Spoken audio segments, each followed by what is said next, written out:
I've touched base on this before, but what it's like transferring from another state to the state of Florida as a police officer. So I don't know how the process is going to be if you're going to another state other than Florida, obviously because I only did it here, but it's very simple. Of course, the moving step, that's going to be where you have more challenges if you're selling a house, buying another, etc.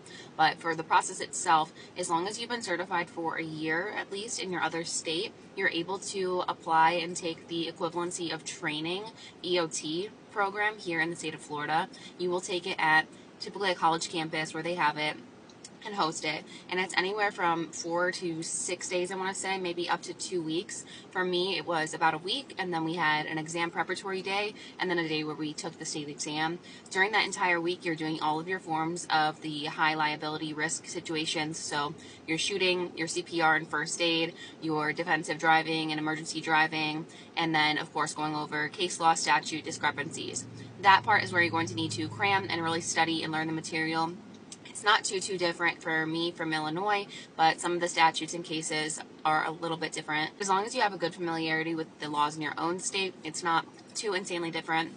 The state exam was honestly a pretty easy process. I studied a lot, but I was able to get an A and I breezed through it. So that week, just be studying ahead of time. There's plenty of material online actually, so myfloridapoliceexams.com, they have study guides and you can go through that, and the state exam will be pretty similar to those. And the books that you get in the EOT program, those are really good. Like I said, you'll have a couple of days where you're just doing material only, but really study what's in the books, and all the highlighted portions that you go through with your professor are what you're going to be tested on.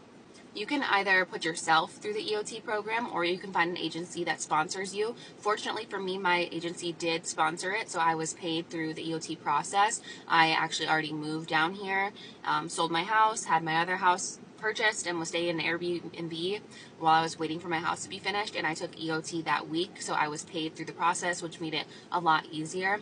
A lot of people from out of state will actually fly down here, take time off of work, and self-pay for the EOT program, but that looks really good to agencies if you say I am already Florida state certified, because they won't have to pay to put you in that process. A lot of places won't sponsor at all. They will not pay for that process, and I don't think it's too expensive. I want to say it's less than $2,000, but that was a couple of years ago when I took it.